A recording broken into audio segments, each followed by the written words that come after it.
Recording in progress.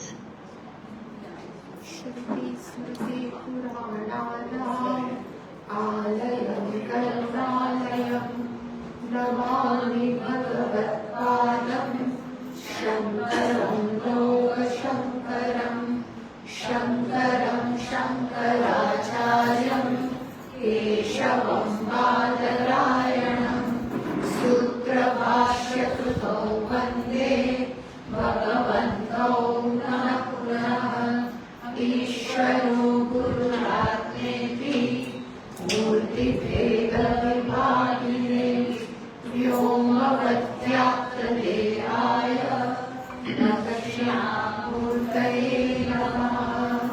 सदाशिवसमारम्भां शङ्कराचार्यमध्यमाम् अस्मदाचार्यपर्यन्तां वन्दे गुरुपरम्पराम्। ॐ सहना भवतु सहनौ भुनक्तु सह वीर्यं करवावहै तेजस्विनावधीतमस्तु मा विद्विषावहै। ॐ शान्ति शान्ति शान्तिः। ततो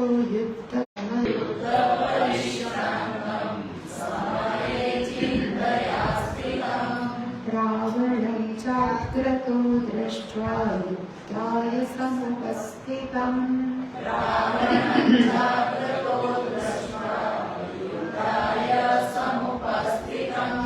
देवतेश्च समागम्य द्रष्टुमभ्यागतो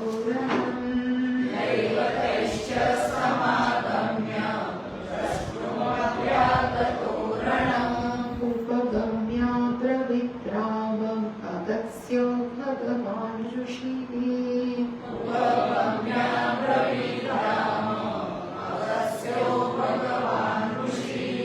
राम राम महाबाहो शृणु गुह्यं सनातनम्।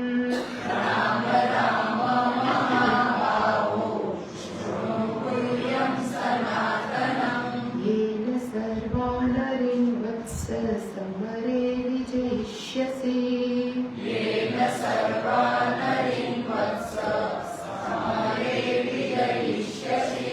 आदित्यहृदयं पुण्यं सर्वशत्रुविनाशनम्।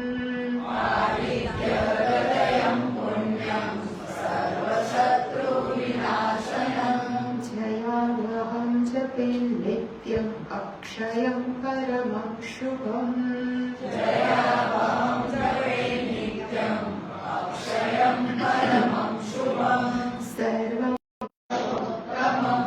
रश्मिमन्तं समुद्यन्तं देवासुरनमस्कृतम्।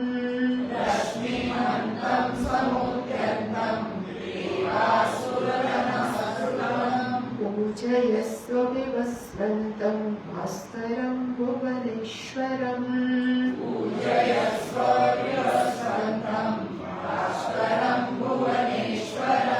सर्वदेवात्मको ह्येष तेजस्वी रश्मिभावनः।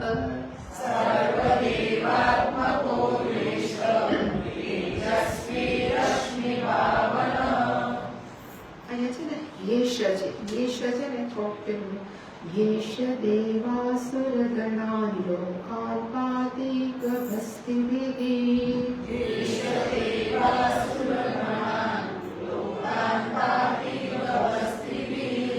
યેશ બ્રહ્મા ચ વિષ્ણુશ્ચ શિવસ્કંદઃ પ્રજાપતિः।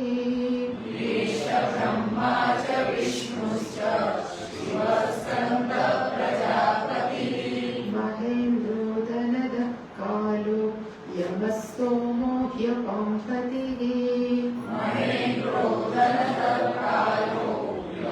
सोमो ह्यपांपतिः। पितरो वसवः साध्या यश्विनो मरुतो मनुः।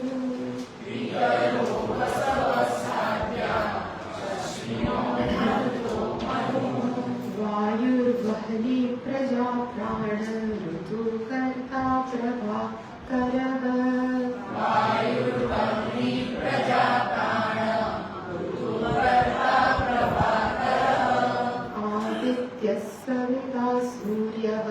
अगः पूषागवस्तिमान् आदित्य सविता सूर्य पूषागवस्तिमान् सुवर्णसदृशो भानुः स्वर्णरेखा दिवाकरः सुवर्णसदृशो भानुः स्वर्णरेखा दिवाकरः।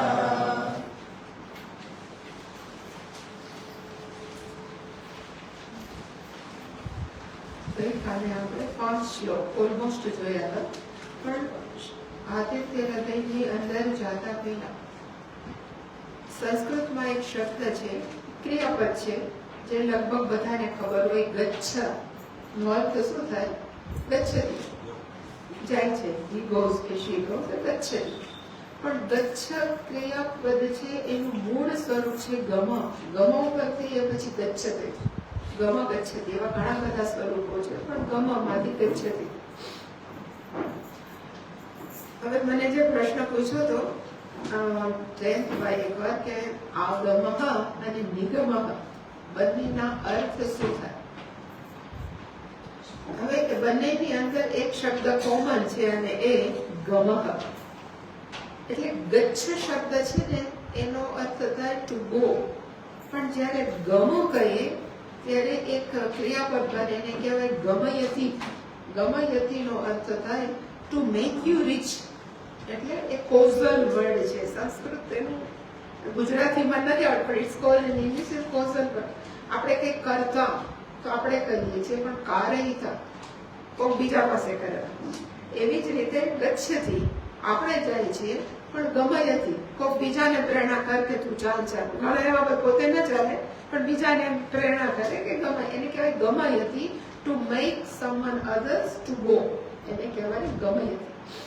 એટલે આની અંદર આ તો જસ્ટ મને યાદ આવ્યું કે એક બેન ઘણા વર્ષો પહેલા બધા માનતા ને માનતા લીધી કે કોઈ એનો રિલેટિવ છે એ જો મેડિકલની એક્ઝામમાં પાસ થઈ જાય તો એ વ્યક્તિને આટલા કિલોમીટર જાય, પોતે નહીં, માનતા પોતે લીધી, પણ જે પાસ થાય એ વ્યક્તિએ પછી 10-15 કિલોમીટર ચાલવાનું, પછી મંદિરે જવાનું. એને કહેવાય ગમયતિ. પોતે ન ચાલે પણ બીજાને ચલાવે. એટલે આની અંદર બે શબ્દ પ્રયોગ છે, નિગમઃ, આગમઃ. પહેલો શબ્દ આપણે નિગમઃ. નિગમઃનો અર્થ થાય નિશ્ચયેન ગમયતિ. જે ચોક્કસ રીતે, ની નો અર્થ થાય ઇઝ એ પ્રિફિક્સ.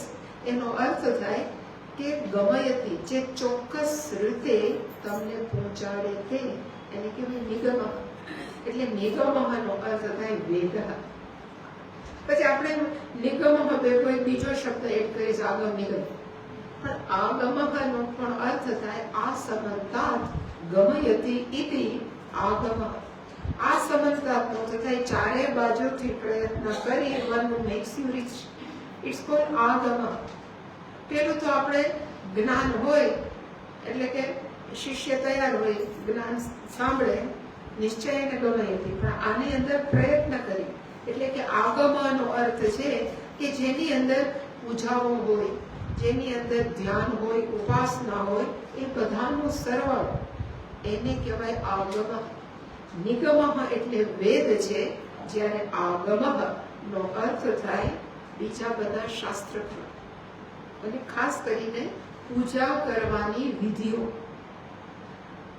અને આગમની અંદર 3 વસ્તુ મુખ્યત્વે છે, જેને કહેવાય મંત્ર પૂજા, બીજું છે એને કહેવાય યંત્ર પૂજા, અને ત્રીજી છે તંત્ર પૂજા. મંત્ર, તંત્ર અને યંત્ર, combination of this 3 is called આગમ. મંત્ર તો આપણને ખબર જ છે કે આપણે સપોઝ બોલે નમઃ સોમાય ચ રુદ્રાય ચ નમઃ સ્થાવરાય, તો એ બધા મંત્ર છે. એનાથી આપણે જે શિવજીની કે કોઈની પણ પૂજા કરીએ એને કહેવાય મંત્ર પૂજા. પછી એવી જ રીતે યંત્ર પૂજા છે. આપણે ત્યાં બહુ પ્રચલિત નથી, પણ સાઉથની અંદર સરસ્વતીજી હોય તો એનું યંત્ર હોય. આપણે બધા જોયા લક્ષ્મીજીનું જુદું યંત્ર, ઇવન કુંભ છે ને એનું પણ યંત્ર. તો એ લોકો જેટલા દેવી દેવતા હોય બધાના યંત્ર પૂજામાં મૂકે અને પછી એની પૂજા કરે. એને કહેવાય યંત્ર પૂજા. એની અંદર ફૂલ ને બહુ બધું ન હોય એને કહેવાય યંત્ર પૂજા. અને છેલ્લું છે એને કહેવાય તંત્ર પૂજા. તંત્રની નો અર્થ થાય ખરેખર એમાં છે તન અને ત્ર.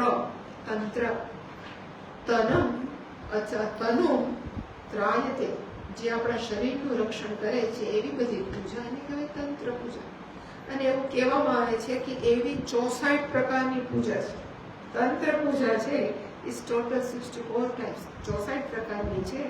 હિન્દુમાં પણ પ્રચલિત છે, બૌદ્ધ ધર્મમાં પણ એ પ્રચલિત છે, જૈન ધર્મમાં પણ એ બહુ જ પ્રચલિત છે, અને તિબેટિયન લોકોની અંદર પણ આ તંત્ર ઉપાસના છે એ પ્રચલિત છે. એની અંદર પંચમકા અને ઘણું બધું આવે. પણ પહેલાના જમાનાની અંદર તંત્ર પૂજાનો પણ અપ્રોચ શેના માટે હતો? તો કે મુક્તિ માટે, આપણે મોક્ષ પ્રાપ્ત થાય એના માટે જ હતો. અત્યારે માણસો તંત્ર પૂજાનો ઉપયોગ ડિફરન્ટ વે, કોઈને તકલીફ આપવામાં આવે, પણ તંત્ર પૂજા પણ એટલી જ પવિત્ર ગણવામાં આવતી જેટલી મંત્રનું યંત્ર છે. પણ અત્યારે માણસો એનો અભિગમ બદલાવીને પણ તંત્ર પૂજા પણ એ છે. આ તો આ બધામાંથી ગમ શબ્દ આવ્યો એટલે મને એક બીજું યાદ આવ્યું કે ઉપનિષદ એક શબ્દ છે. ગઈકાલે મેં કીધું કે બધા જ સંસ્કૃતના વર્ડ્સ બહુ સરસ છે, કારણ કે એની પાછળ બધા મીનિંગફુલ છે. એટલે ઉપનિષદ નો અર્થ પણ બહુ બ્યુટીફુલ છે, કારણ કે એની અંદર 3 શબ્દ છે. ઉપ પ્લસ ની પ્લસ શદ. ઉપ અને ની એને પણ પાછું કહેવાય પ્રિફિક્સ. એટલે પ્રિફિક્સ નું ગુજરાતી આગળના પ્રત્યય, ક્રિયાપદની આગળના પ્રત્યય હોય ને કહેવાય પ્રિફિક્સ.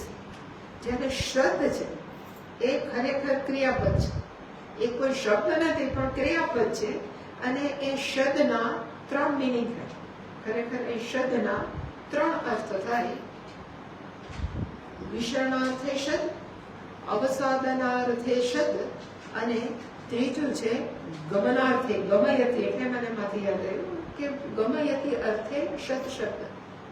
સૌથી પહેલું છે શબ્દનો અર્થ વિશરણમ. વિશરણમનો અર્થ થાય ટુ ડિસઇન્ટિગ્રેટ. ટુ ડિસઇન્ટિગ્રેટ નો અર્થ થાય શિથિલીકરણ. બહેનો કે આપણે કોઈ પણ આપણા મેલા કપડા ડિટર્જન્ટ પાવડરમાં બોળીએ છીએ. શું કામ? કે અંદરનો મેલ છે છૂટો થઈ જાય પછી વી કેન વોશ પ્રોપર.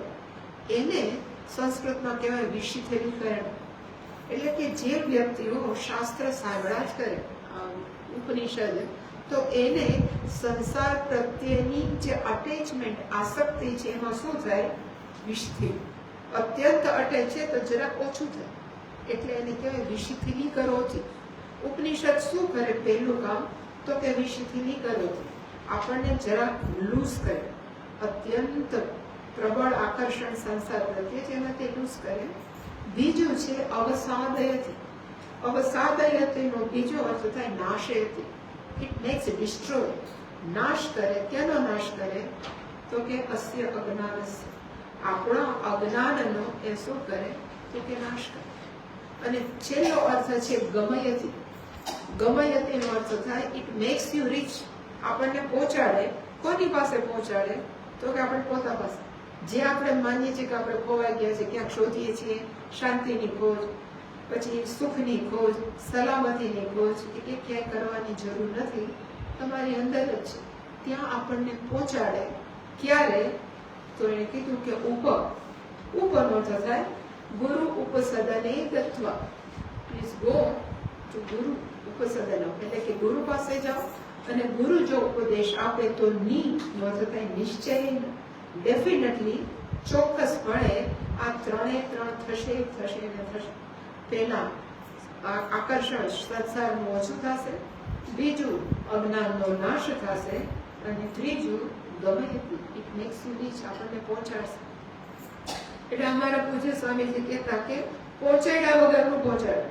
અત્યારે ટ્રેડમિલ છે એ ચાલ્યા વગર ના ચાલીએ છીએ ને આપણે. પછી બધા કે આમ દોડીએ પછી કે કેટલા ચાલ્યા? તો કે 4 કિલોમીટર. પણ હોય તો ત્યાં થયા, પણ વોકિંગ વિધાઉટ વોકિંગ. એવી જ રીતે અત્યારે બધી જ વસ્તુ ઉપલબ્ધ છે, walking without walking, T without T, જાતનું બધું. એવી જ રીતે વિધાઉટ ગોઈંગ ક્યાં? તો કે આપણી પાસે જે પહોંચાડે એની કહેવાય ઉપનિષદ. પણ અત્યારે એટલે યાદ આવ્યું કે ગમન હતી ગુરુ થ્રુ આપણને પહોંચાડે. ક્યાં પહોંચાડે? તો કે આપણા સ્વરૂપ સાથે. એને કહેવાય ઉપનિષદ નિગમ આગમ. નિગમ ઇઝ ઇક્વલ ટુ વેદ, જ્યારે આગમનો અર્થ થાય બીજા શાસ્ત્ર, જેને આપણે સ્મૃતિ ગણી શકીએ. આપણે બોલે ને શ્રુતિ સ્મૃતિ, કોક સ્ટાર્ટ કરે તો એક સાથે હોય એટલે શ્રુતિ અને સ્મૃતિ. તો સ્મૃતિનો અર્થ થાય યાદ કરી કરીને લખેલું. એટલે કે આગમ શાસ્ત્ર છે કમ્સ અંડર સ્મૃતિ શાસ્ત્ર, જ્યારે શ્રુતિ વેદોનું એક બીજું નામ છે નિગમ. એટલે કે આગમ નિગમ. આઈ થિંક હવે આપણે કેટલું જોયું હતું તો કે પહેલો અને બીજો શ્લોક આપણે જે જોયો હતો એની અંદર ઇન્ટ્રોડક્શન કહ્યું કે સૌથી મહત્વનું હતું કે અગસ્ય ભગવાન ઋષિ રામમ અબ્રવીત. ભગવાન ઋષિ જે અગસ્ય છે એને ભગવાન રામને બોલ્યા. પછી ક્યારે બોલ્યા? તેમજ પહેલો શબ્દ છે ઉપગમ્યાત. ઉપગમ્યનો પણ અર્થ થાય હેવિંગ રીચ નિયર, નજીક પહોંચીને. કોની પાસે? તો કે રામ ભગવાનની પાસે અગસ્ય મુનિ બોલ્યા. હવે એ રામ ભગવાન અગસ્ય મુનિ કેવી રીતે આવેલા હતા? તો બીજા શ્લોકની પહેલી લાઈનમાં એવું લખ્યું કે દૈવતેહિ ચ સમ આગમ્ય. એ એકલા નહોતા અગસ્ય મુનિ, પણ બધા દેવતાઓની સાથે એ કેમ સારી રીતે આવેલા હતા.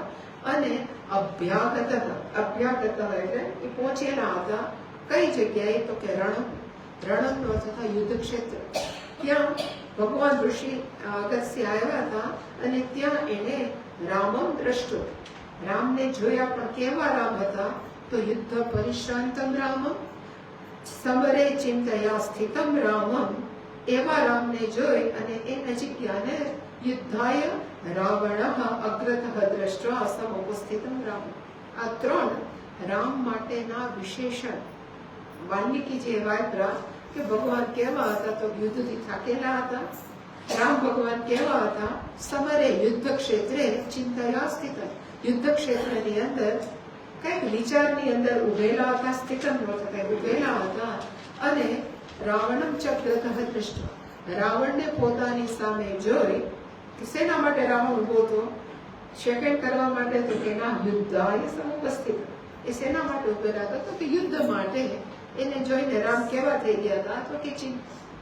હવે એની પાસે જઈ ત્રીજો, ચોથો અને પાંચમો જે આપણે જોઈ રહ્યા હતા એમાં ભગવાન અગસ્ય went near to રામ ભગવાન, અને એણે કીધું કે હું તને એક સરસ સ્તોત્ર આપીશ અને એ સ્તોત્રથી તું રાવણને યુદ્ધની અંદર જીતી શકીશ. એટલે કીધું રામ રામ મહાબાહો શૃણુ આદિત્ય હૃદયમ. એટલે ખરેખર મેઇન વાક્ય છે મહાબાહો રામ રામ આદિત્ય હૃદયમ શૃણુ. હે રામ તું મહાબાહો છો, આજાન બાહુ છો. તમે આદિત્ય હૃદયમ નામનું સ્તોત્ર મે યુ લિસન. શૃણુનો અર્થ થાય મે યુ લિસન, તમે એને સાંભળો. અને બાકીના બધા જે મેં ગઈકાલે કહ્યા એમ આદિત્ય હૃદય માટેના બધા જ વિશેષણો છે. આદિત્ય હૃદય કેવું છે? તો કે ગુહ્ય. અને એનો અર્થ આપણે ગઈકાલે જોયું તો ગોપનીય, જે જાહેરમાં વ્યક્ત ન થાય. ભલે જાહેરમાં મંત્ર આપણે ઘણા બોલતા હોય, પણ દીક્ષા તો હંમેશા એક સિંગલ પર્સન ટુ પર્સન જ અપાય. એટલે કે ગુહ્ય. આદિત્ય હૃદય કેવું છે? તો કે સનાતન. અને સનાતનમનો અર્થ થાય 4 periods of yoga it's available. ચારે ચાર યુગની અંદર જે હંમેશા એમ ફળ આપે છે એને કહેવાય સનાતનમ આદિત્ય હૃદયમ. પછીનો જે ત્રીજા શ્લોકનું છે ને આપણે પછી જોશું. પછી આદિત્ય હૃદય કેવું છે? તો કે પુણ્યમ. જે પણ જોયું તો પુણ્યમ નિબંધનો, પુણ્ય વધારનાર. કાલે કોક મને પૂછતું થયું પૂરું થયું પછી કે આપણે કહેતા હતા ને કે ન્યુટ્રલાઇઝ થાય, એટલે કે પાપ છે જતા રહે. એટલે કોકે મને પ્રશ્ન પૂછ્યો હતો કે પાપ જતા રહે એટલે પાપનો નાશ થાય? આપણે પુણ્ય કરીએ એટલે આપણે કહેવાય ને કે ધારો કે આપણે પ્રારબ્ધ કરવાની 60% પાપ હોય ને 40% સપોઝ પુણ્ય લઈને આપણે જન્મ હોય અને પછી આપણે પુણ્ય કરીએ તો પછી પાપનો નાશ થાય. તો નાશ ન થાય, આ જગતમાં ક્યારેય કોઈનો નાશ થતો જ નથી. જસ્ટ ચેન્જ હોય, કારણ પરિવર્તન થાય છે. એટલે એને કહેવામાં આવ્યું છે ન્યુટ્રલાઇઝ. ન્યુટ્રલાઇઝ આપણે, હું આજે વિચારતી હતી કે એને કેમ આપણે સમજાવી શકીએ કે સપોઝ એક ખાલી મગ હોય, કોઈ પણ ગ્લાસ હોય, એમાં અડધું આપણે ગટરનું પાણી ભર્યું સપોઝ, અને ગટરના પાણીમાં પછી આપણને એમ થયું કે ગટરનું પાણી રાખવું નથી, પછી આપણે ગંગાજળ એની પર પધરાયું, પછી આખો ફૂલ થઈ ગયો, પછી તોય ગંગાજળ અને ગટરનું પાણી કેવું થઈ ગયું તો કે મિક્સ થયું. છતાં પણ આપણે ગંગાજળ પધરાવવાનું ચાલુ રાખ્યું. તો એક વખત એવો આવશે કે પેલું જે ગટરનું પાણી છે એ ઓલમોસ્ટ ગંગાજળ સાથે ભળી અને ગંગાજળ જ થઈ જાય. એને કહેવાય ન્યુટ્રલાઇઝ. કેમિકલમાં તો બહુ ન્યુટ્રલાઇઝ પ્રક્રિયા આપણે જોતા, પણ આની અંદર ન્યુટ્રલાઇઝેશન એટલે કે કોઈ પણ એવી રીતે નાખીને પછી બે એક સરખા થઈ જાય. એટલે કે બહુ ચા ગળી હોય તો પછી દૂધ નાખ્યા કરે પછી શું થાય? સરખું થઈ જાય. એવી જ રીતે પાપ છે એ પછી પુણ્ય સાથે મિક્સ થઈ અને પાપ છે એ ન્યુટ્રલાઇઝ થાય. એટલે મેં ટ્રાય કરી ન્યુટ્રલાઇઝનું ગુજરાતી કરવાનું, પણ મને મળ્યું નહીં. તટસ્થીકરણ સારો શબ્દ નથી, એટલે આઈ ડોન્ટ. શિથિલીકરણ, પાપ શિથિલ થઈ જાય તો એમ કે તો શિથિલ રહે છે તો કરે ને લાસ્ટ, એટલે શિથિલ થાય એમાં પણ ટેકનિકલી ઘણા પ્રશ્નો આવે. એટલે કે ન્યુટ્રલાઇઝ ન થાય, બે બેલેન્સ તે બી બહુ ગ્રેજ્યુઅલી જતા રહે.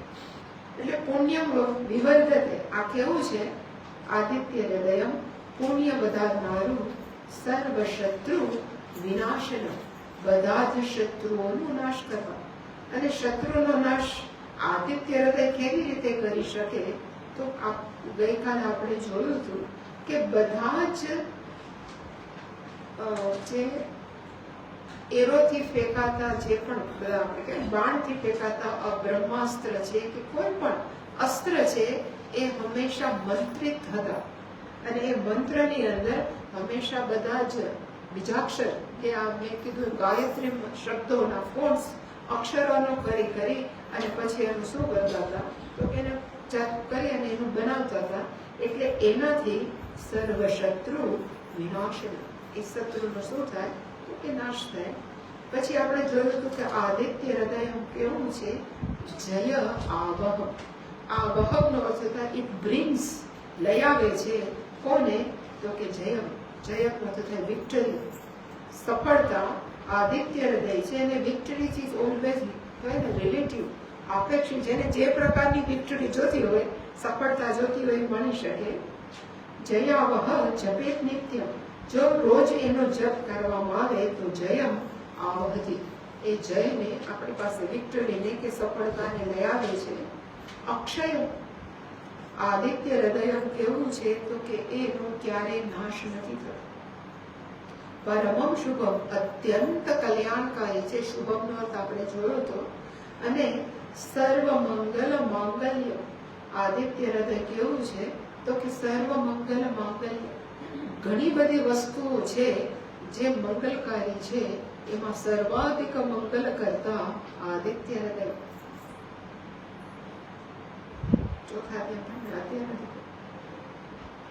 આપણે આઈ થિંક ત્યાં સુધી જોયું સર્વ મંગલ માંગલ્ય, અને આજે આપણે જોવાનું છે આદિત્ય હૃદય કેવું છે તો કે સર્વ પાપ પ્રણાશન. પ્રણાશન ખરેખર છે નાશન. પ્રનાશન સારી રીતે નાશ કરવા વાળું. અને કેનું તો કે સર્વ પાપ, આપણા બધા જ પાપોને નાશ કરવા. ગઈકાલે પણ મેં કીધું હતું કે પાપનો અર્થ શું થાય તો કે પાપ એને કહેવાય ટેકનિકલ દ્રષ્ટિએ કે આપણા જીવનની અંદર જે પણ તકલીફો આપણને પ્રાપ્ત થતી હોય એ આપણા પાપ કર્મને લીધે જ હોય. હવે આપણે આદિત્ય હૃદયનો જપ કરતા જાય તો પુણ્ય વિવર્ધન, આપણે જોયું હતું એનાથી પુણ્ય વધે, અને પુણ્ય વધે તો ફરી પાછું પાપનું શું થાય તો કે નાશ. અહીંયા નાશ લખ્યું છે પણ રિયલી સ્પીકિંગ નાશ ન થાય, ન્યુટ્રલાઇઝ થાય. એટલે કે સર્વ અને પછી જે આપણા અખંડાનંદજી મહારાજે લખ્યું કે એને સારી ભાષામાં કહેવાય ચિત્ત શુદ્ધિ. ગીતાનો 18મો અધ્યાય છે ને એની અંદર છે ને બહુ વેલ ફેમસ આપણો શ્લોક છે, સ્વકર્મ અભ્યજ્ય સિદ્ધિ વિંદતિ માનવ. એટલે કે માણસો છે સિદ્ધિને પ્રાપ્ત કરે. એટલે માણસોને એમ થાય કે સિદ્ધિ એટલે કેવી, આકાશમાં ઉડવા માંડે, જમીનથી ઊંચા થઈ જાય, એને સિદ્ધિ કે કોકના મનના વિચાર વાંચીને એને સિદ્ધિ કહેવાય. એટલે શંકરાચાર્ય કીધું કે અગ્રમાં અગ્રી સિદ્ધિ છે કે આપણું ચિત્ત શુદ્ધ થાય. આપણું મનનું શુદ્ધિકરણ છે ઇઝ ધ બેસ્ટ સિદ્ધિ. આપણે બીજાને શુદ્ધિકરણ કરવા જાય પણ આપણું ક્યારે શુદ્ધિકરણ નથી. આજે ક્યાંક હું સાંભળતી હતી, એણે કીધું કે પુણ્ય બે પ્રકારના. ક્યાંક હું સાંભળતી હતી, એમાં એક સ્ટોરી હતી, પણ એક વાત હતી સ્ટોરી કરતા કે there are two type of પુણ્ય. અને કેવા બે પ્રકારના. હવે કોઈ પણ પૈસાદારને ઘરે જન્મવું એ પુણ્ય હોય તો આપણે માગીએ પાણી અને દૂધ આવે, પુણ્ય છે. એ પણ વન ટાઈપ ઓફ પુણ્ય. પણ બીજું પુણ્ય છે કોઈ એવા કુટુંબમાં જન્મ થાય જેની અંદર પહેલેથી જ આધ્યાત્મિક સંસ્કાર હોય ને આપણું આધ્યાત્મિક યાત્રા છે એ આગળ ચાલે, તો એ પણ પુણ્ય છે. પણ એ પુણ્ય કેવું છે, ટોટલી ડિફરન્ટ ફ્રોમ. ઘણા વર્ષો પહેલા ધ પ્રિન્સેસ કરીને એક ઇંગ્લિશની નોવેલ હતી, અવેલેબલ છે કે ખબર નહીં પણ મેં વાંચી હતી. એમાં સાઉદી અરેબિયાની રાજકુમારી હતી પ્રિન્સેસ, અને એને પોતાની ઓટોબાયોગ્રાફી જેવું હતું. અને એને નળ નાવાનું કહેવાય ને બધું જ ગોલ્ડ, એની ઘરમાં જેટલું બધું હતું, કારણ કે સાઉદી અરેબિયા એમાં બધું જ ગોલ્ડ હતું, પણ એની ગુંગળામણ થતી હતી, એ બહાર ન નીકળે. પછી એ હાઉ શી એસ્કેપ, કેવી રીતે ભાગીને અમેરિકા પહોંચીને પોતાનું સ્ટાર્ટ કર્યું. એટલે આપણને માનીએ છીએ કે બધા સોના અને બધું પૈસા છે, સુખ નથી. સુખ એને જ કહેવાય છે આપણે અંદરથી શાંતિ. એટલે કે બે પ્રકાર. હવે ત્યાં જન્મી પુણ્ય હશે તો જન્મી કે પાપ હશે આપણને ખબર નથી. એટલે કે વી નેવર, હંમેશા હું કહું કે there is no black and white in પુણ્ય પાપ. હંમેશા પુણ્ય અને પાપ કેવા હોય છે તો કે શેડી. કોક ગરીબના ઘરે, અત્યંત ગરીબના ઘરે જન્મ એટલે આપણે કહેતા પાપ હતું. પણ એવું કહેવાય છે કે પ્રાણીમાં જન્મ હોય કેવું છે તો કે પાપ યોની, કૂતરા તરીકે કેવી રીતે જન્મ થાવ ને એને પાપ યોની. હવે એવા કેટલાય કૂતરાઓ આપણે અત્યારે વાંચીએ છીએ કે જેને સારી ટ્રીટમેન્ટ મળે માણસો કરે.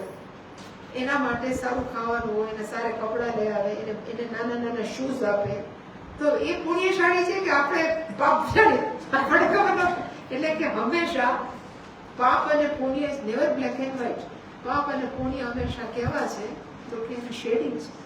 એવી રીતે અહીંયા જયારે કીધું કે પાપ પ્રણાશનમ નો અર્થ થાય કે આપણા બધા પાપ જતા રહે નહીં, પણ આપણી ચિત્ત શુદ્ધિ, આપણને જે અંદરથી ડિસ્ટર્બ કરે છે, આપણા પોતાના નેગેટિવિટી છે, એનું શું થાય છે તો કે ધીમે ધીમે એ જતા રહે છે. કેવી રીતે જતા રહે તો પેલું ગટરનું પાણી જતું રહ્યું, આપણે સારા સંસ્કારો એડ કરતા જાય, એનું નામ નિધિધ્યાસન. રિયલી સ્પીકિંગ વોટ ઇઝ નિધિધ્યાસન? તો નિધિધ્યાસન એ છે કે વર્ષોથી નહીં, અસંખ્ય જન્મોથી અહમ અયમ દેવતા, હું આ શરીર છું, આ મન છું, એની અંદર પછી આપણે એડ કર્યા કરીએ કે તું આ શરીર નથી, તું મન નથી, બીજું શું કામ? જૂના વિપરીત ભાવનાઓને કાઢવા માટે નિધિધ્યાસન છે. એવી રીતે પાપને પણ કાઢવા માટે પુણ્ય છે. એ આપણે પાપને પછી શું કરે કે કાઢે, એને કહેવાય સર્વ પાપ પ્રણાશનમ. પછીનો શબ્દ છે ચિંતા શોક પ્રશમનમ. પ્રશમનમ નો અર્થ થાય શાંત કરે. અને શું શાંત કરે છે તો કે બે, ચિંતા પ્રશમનમ, શોકમ પ્રશમનમ. તો પછી ચિંતા અને શોક કહેવાય કોને? તો ચિંતા હંમેશા, જે આપણે ટેકનિકલી જોઈએ તો ચિંતા કોને કહેવાય તો કે મને ફલાણાની બહુ ચિંતા. હંમેશા લગભગ ભવિષ્યકાળની આપણને ચિંતા હોય, પછી શું થશે આટલું બધું. એક બેન કહેતા હતા બધું જે કોઈ પણ મને એમ થાય કે પછી ભવિષ્યમાં શરીર સારું રહેશે કે ના થાય, પણ ભગવાન છે પછી બોલે ખરા, પણ એ જે બોલાય છે એ શું છે? ચિંતા છે. પણ શોક એટલે કયો તો કે શોક હંમેશા ભૂતકાળમાં જે પણ ઘટના ઘટી ગઈ કે ભાઈ માને ઉપર આવું કહ્યું, અથવા વર્તમાનમાં બિચારો અર્જુન કેવો હતો તો કે શોકથી આ બધા મરી જશે તો મારું શું થશે.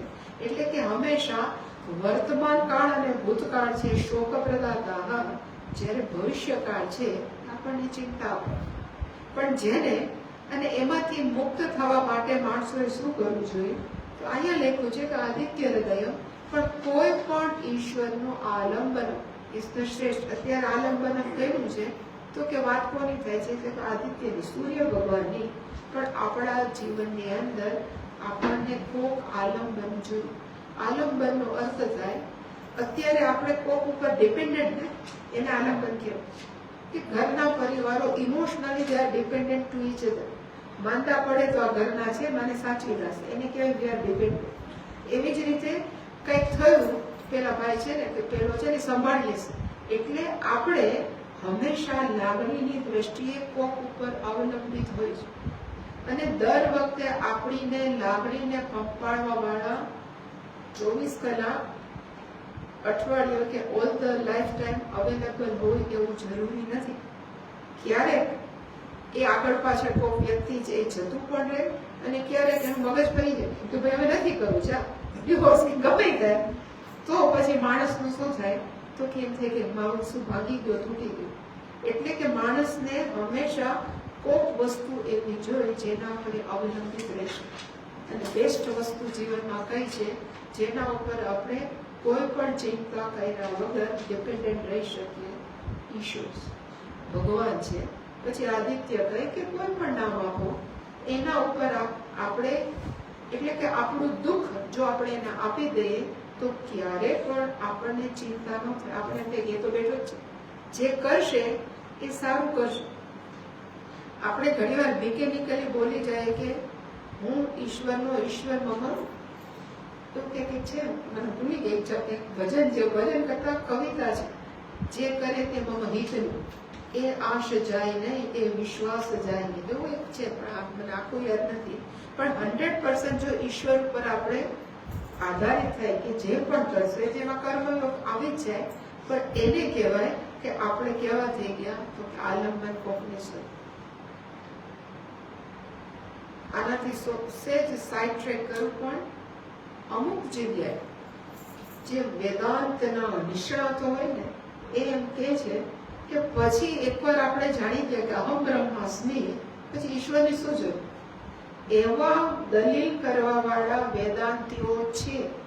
અને એવું પણ એ કહે છે કે હવે બધા બહુ રમકડાથીઓ રહ્યા. રમકડા મીન્સ આપણા વિગ્રહ ઈશ્વર, એમ કે બહુ બધા રમકડાથી રહ્યા, હવે બધું પધરાવી દઉં, તમે જ બ્રહ્મ છો, અંદર છે એ જ બ્રહ્મ છો.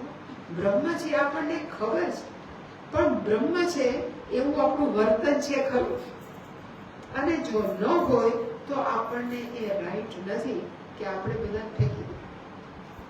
જો શંકરાચાર્ય બ્રહ્મવેતા જ હતા, બ્રહ્મવિદ હતા, છતાં શંકરાચાર્ય જેટલા દેવી દેવતાઓના સ્તોત્ર બનાવ્યા છે એટલા કોઈ નથી બનાવ્યા. પણ અત્યારનો અમુક ટ્રેન્ડ એવો થયો છે.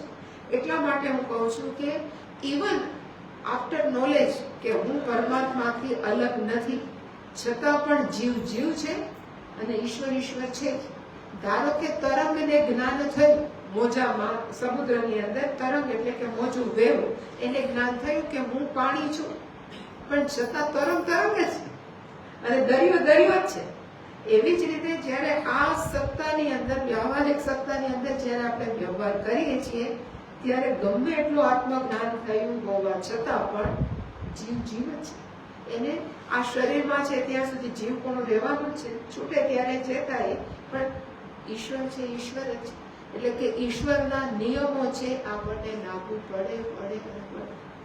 એટલે ક્યારે પણ વેદાંતી થઈ અને આપણે યુ કેન નોટ બાયપાસ ઈશ્વર. હંમેશા આ પૂજ્ય સ્વામીજીનું એક સ્લોગન હતું, યુ કેન નોટ બાયપાસ ઈશ્વર. માણસો જે વેદાંતમાં કોઈ એમ કે હું ખેરખા છું, પછી એ લોકો કે there is a no need of ઈશ્વર. એવું નથી, કારણ કે બુદ્ધિએ સ્વીકાર્યું છે કે અહમ બ્રહ્મ. આપણા મનને સ્વીકારતા જન્મો થશે, એક જન્મ નહીં જન્મો થશે. How can we bypass Krishna? એટલે ક્યારે પણ યુ કેન નોટ બાયપાસ ઈશ્વર. એટલે સર્વ પાપ પ્રણાશનનો અર્થ થાય ચિંતા શોક પ્રસન્નમનો અર્થ થાય કે વી શુડ હંમેશા કોઈક એવો આધાર હોવો જોઈએ.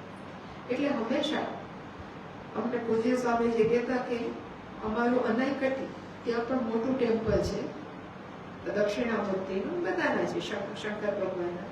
પછી એવી જ રીતે ગંગાધરેશ્વર છે ઋષિકેશની અંદર. પછી સૈલોસબર્ગ યુએસમાં આશ્રમ છે, ત્યાં પણ મંદિર છે. અને અમને એવું કહેતા કે આપણે ગમે એટલા મોટા થાય પણ નાના છોકરાની જેમ ક્યારેક આપણને રોવાનું મન થતું હોય. ઘણી વાર આપણે મોટા થઈ ગયા ને થોડું એવું હોય કે આપણે બધા મોટા થઈ ગયા, મેચ્યોર થઈ ગયા, આપણી અંદર છે બાળક, આપણે પણ દુઃખી થાય.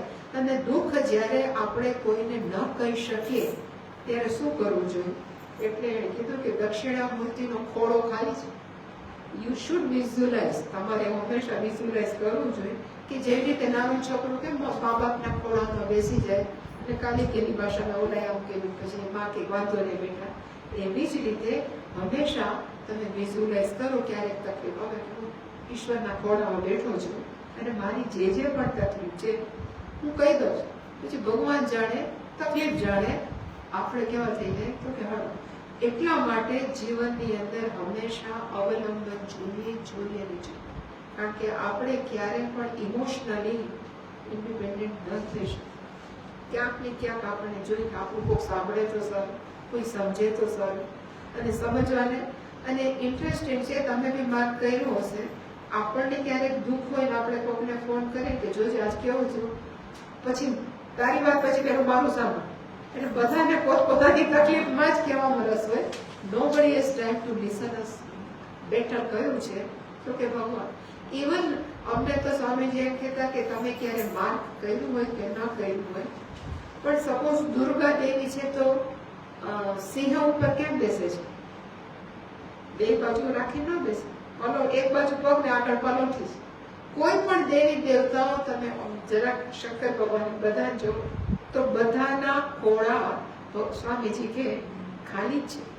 એટલા માટે ખાલી છે કે જે પણ દેવી દેવતા આપણને ગમતા હોય એને આપણે શરણે જઈ અને એને કહી દઈએ કે આટલા પ્રોબ્લેમ છે, ધ્યાન રાખજો, આપણી જવાબદારી પૂરી. એવું જો કરીએ તો ચિંતા શોક પ્રશમન. માણસ એમ કે વર્તમાનમાં જીવો, વર્તમાન જીવો કે બધા એટલે મોટિવેશનલ સ્પીકર બધા બહુ બોલે you should live in presence. પણ હાઉ ટુ પ્રેઝન્ટમાં લીવ કેમ કરવું, જીવવું કેમ? એ ન કે ખાલી બોલે અને બધા પાછા અહોભાવ જ પડતા, ઓહો કેટલું સારું. પછી એવી જ રીતે આ આદિત્ય હૃદય કેવું છે, આયુઃ વર્ધનમ. એનો અર્થ થાય એનું જપ કરવાથી આપણે 70 વર્ષના હોય તો 80 કે 100 વર્ષના ન થાય. પણ આયુ વર્ધનમનો અર્થ એવો છે કે આપણું પૂર્ણ આયુષ્ય આપણે ભોગવી શકીએ. જનરલી ઘણી વાર એવું થાય અને પૂર્ણ આયુષ્ય નિરોગી રીતે. ઘણી વાર માણસો કમ્પ્લેન કરતા હોય કે જોતો છોકરો 25 વર્ષમાં જતો રહ્યો કે 20 વર્ષ, પણ આપણને ખબર નથી એનું આયુષ્ય ભગવાન આટલું જ આપ્યું છે. એટલે કે સપોઝ આપણું આયુષ્ય 95 વર્ષ, આપણે જીવવું તો ઓછું શું કામ જોઈએ, 27 સુધી શું કામ ન જોઈએ? કે સપોઝ નક્કી કર્યું કે આપણું આયુષ્ય કેવું છે તો કે 100 વર્ષના જીવવાના છીએ. પછી જો તમે માર્ક કર્યું 60 વર્ષે ષષ્ઠી પૂર્તિની પૂજા થાય. એ પૂજા શું કામ કરે કે હવે પછી જરાક આપણે વૃદ્ધત્વ તરફ જઈ રહ્યા છીએ તો એમાં રોગોનો સામનો ઓછો કરવો, એટલે કે આપણને we can enjoy our life. પછી વળી પાછા 75 વર્ષના થાય એટલે વળી પછી એક પૂજા કરે. 80 વર્ષના થાય એને કહેવાય શતાભિષેક, જેને 1000 ચંદ્ર જોયા હોય. એ બધી પૂજા પાછળનું રીઝન એક જ છે કે જ્યાં સુધી આ શરીરનું આયુષ્ય છે તો એ પૂર્ણ આયુષ્ય સારી રીતે ભોગવી શકે. વધારે પડતી શારીરિક તકલીફો છે, આપણે ખાલી શારીરિક તકલીફને જ નિવારણ કરી શકીએ, માનસિક તકલીફ તો આપણે જ કાઢવાની. એટલે કે આ બધી પૂજા વિધાન શેના માટે છે તો કે શારીરિક તકલીફ. એને કહેવાય આયુઃ વર્ધન.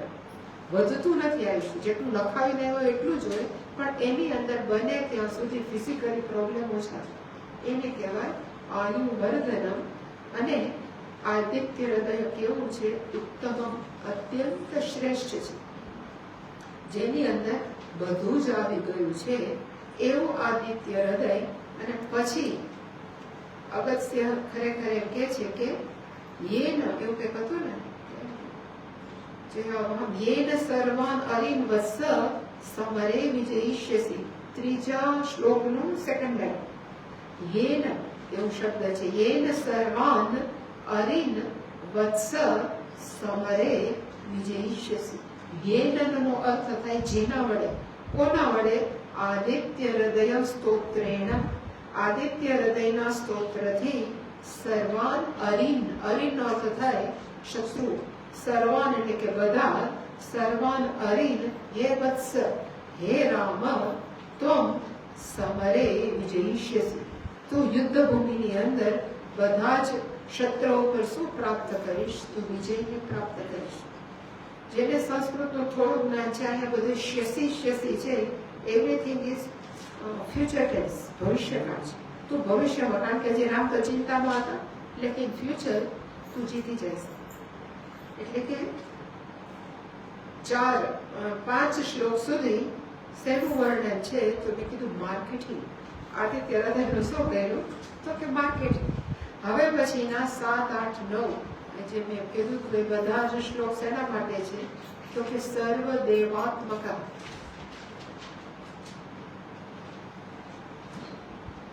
હવે સપોઝ પહેલાના જમાનામાં કેવું થતું હતું? તો કે અત્યારે કરતા પણ પહેલાના જમાનાની અંદર દીકરીઓ એમ કે ભાઈ મારે મેરેજ કરવા છે, પણ મેરેજ પહેલા મારે છોકરાને જોવો તો પડે, પછી હું વરણ કરું ને એને નક્કી કરું. એવી રીતે છોકરો પણ એમ કે મારે પેલા દીકરી જોવી છે પછી વરણ કરું. એમ કોક એમ કે ભાઈ આદિત્ય હૃદયનો પાઠ તો કરે. તો કે મારે જાણવું છે કે એ જે આદિત્ય તમે કરો છો એ ખરેખર એ સૂર્ય કોણ છે, એનું સ્વરૂપ શું છે એ મારે જાણવું છે. એને ધ્યાનમાં રાખી અને આ 6 થી, જે મેં પેલા કીધા હતા, 6 થી કેટલા શ્લોક હતા? આઈ થિંક 6 to 15, 6 થી 15 જે શ્લોકો છે એની અંદર સૂર્ય ભગવાનનું સ્વરૂપ કેવું છે, સૂર્ય ભગવાન આપણને કેવી રીતે હેલ્પફુલ કે મદદરૂપ છે, એ બધું જ આમાં બતાવે છે. 6 થી 15 એમાં 6થો શ્લોક, એટલે 6 થી 10 આપણે વાંચ્યા, પણ એમાં 6થો શ્લોક છે રશ્મિમંતમ સમુદ્યંતમ દેવાસુર નમસ્કૃતમ પૂજયસ્વ વિવસ્વંતમ ભાસ્કરમ ભુવનેશ્વર. ક્રિયાપદ છે પૂજયસ્વ. પૂજયસ્વનો અર્થ થાય તમે પૂજા કરો, તમે એની પૂજન કરો. એટલે કોને કહ્યું? તો કે રામ પૂજયસ્વ, હે રામ તમે પૂજન કરો. પણ કોનું? તો જે બીજા બધા શબ્દો છે એનું લિસ્ટ, કે સૂર્ય ભગવાન કેવા છે? તો કે રશ્મિમંતમ પૂજયસ્વ સમુદ્યંતમ પૂજયસ્વ દેવાસુર નમસ્કૃતમ પૂજયસ્વ વિવસ્વતમ પૂજયસ્વ ભાસ્કરમ પૂજયસ્વ ભુવનેશ્વરમ પૂજયસ્વ. એટલે કે સૂર્ય ભગવાન માટેના આ બધા જ વિશેષણ. એમાં પહેલું કે સૂર્ય ભગવાન કેવા છે? તો કે રશ્મિમંત. જેને થોડુંક પાછું સંસ્કૃત આવડતું હોય તો આપણે એમ કહેવાય ને કે રામઃ મૃગમ પશ્યતિ. સપોઝ આપણે કહે કે સીતા મૃગમ પશ્યતિ, તો જે ક્રિયાનું જે કર્મ હોય હંમેશા સેકન્ડ કેસમાં હોય, બીજી વિભક્તિમાં પૂજયસ્વ છે એ ક્રિયાપદ છે, તોમ રામ છે એ કર્તા પોતે છે, એ જે આપણે સમજી જાય ક્રિયાપદ ઉપરથી. બીજા બધા કઈ વિભક્તિમાં છે? તો કે સેકન્ડ કેસ. પૂજયસ્વ સમુદ્યંતમ, એવી રીતે સેકન્ડ કેસ બીજી વિભક્તિ. એમાં બીજી વિભક્તિમાં છે રશ્મિમંતમ.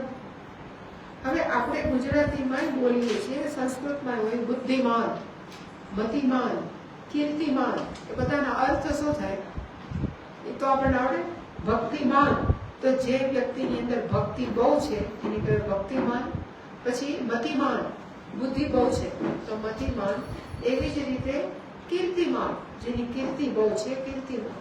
એટલે માન શબ્દ, જે માન જે સફિક્સ છે, જે પ્રત્યય છે, એ હંમેશા બતાવે કે પોઝેસર ઓફ ધીસ, જે આ ધરાવે છે એને હંમેશા સંસ્કૃતમાં માન કહેવાય. પછી અકારાયણની હોય તો માન કહેવાય ધનવાન, પણ વાન અને માન એનો અર્થ સરખો થાય. One is the possessor of this. તો સૂર્ય ભગવાન કેવા છે? રશ્મિમાન. આ બીજી વિભક્તિ એટલે રશ્મિમાન છે, પણ છે કેવા? રશ્મિમાન. માનનો અર્થ થાય ધરાવવા વાળા. શું ધરાવે છે? તો કે રશ્મિ. અને રશ્મિનો અર્થ શું થાય? તો કે કિરણ. જે કિરણો ધરાવવા વાળા છે એવા સૂર્ય ભગવાનને પૂજયસ્વ. એટલે કે હંમેશા એવું કહેવામાં આવ્યું છે કે જ્યારે પણ આપણે ધ્યાન કરવું હોય સૂર્ય ભગવાનનું, તો કયા સૂર્ય ભગવાનનું કરાય? અસ્ત, મધ્યાહન કે ઉદય. હંમેશા એવું કે જે સૂર્યનો ઉદય થતો હોય, જેથી શાંત હોય એવા સૂર્યનું માણસોએ ધ્યાન કરવું છે. તો હજી એક સ્પષ્ટતા તો પૂજા મને યાદ આવ્યું કે પૂજાની અંદર એવું કે છે કે પૂજાની અંદર બાહ્ય સૂર્ય ન રખાય. જેને રાખવો હોય તો જસ્ટ સૂર્ય કેવો રાખવો જોઈએ? મધ્યાહન. આપણે જો રાખતા હોય તો શું કામ? તો કે મેચ્યોર હોય તો બાળ સૂર્ય છે, તો આપણે વિજય ને જે પણ પ્રોસ્પેરિટી છે કેવી આવે? બાળ સ્વરૂપે. પણ જો મધ્યાહન સૂર્યની ખબર કેમ પડે? તો કે મૂછુવાળા પણ સૂર્ય ભગવાન આવેલા. એનો અર્થ કેવા છે? એડલ્ટ છે. એવા સૂર્ય ભગવાનને પૂજા સ્થાનમાં રાખો તો ઇઝ બેટર દેન ઉગતા સૂર્ય. પણ ધ્યાન કરવું હોય તો કોનું કરવાનું? તો કે ઉગતા સૂર્ય. એટલે કે એ સૂર્ય ભગવાન કેવા છે? તો કે રશ્મિમાન અથવા રશ્મિમંતમ એક બીજી વિભક્તિ છે.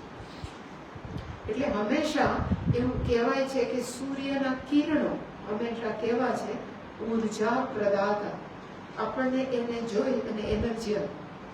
કોઈ પણ જનરલી કામ પૂજા સિવાયનું આપણે ક્યારે સ્ટાર્ટ કરીએ? સૂર્ય ઉગી ગયા પછી જ કરીએ. શરૂઆતમાં કોઈ ન કરે. ત્યારે જેવા સૂર્યના કિરણો શરીર ઉપર પડે, એક નવી ઉર્જા, એક એનર્જી આપણા શરીરમાં આવે. એટલે રશ્મિ હંમેશા સૂર્યના કેવા છે? તો કે ઉર્જા પ્રદાતા. સૂર્યના કિરણો હંમેશા કેવા કહેવાય છે? બુદ્ધિ પ્રદાતા. અત્યારની જનરેશન મોડી ઉઠે છે, એને એવું કહેવાય છે કે જે સાત્વિક બુદ્ધિ પ્રાપ્ત થવી જોઈએ ને ન થાય.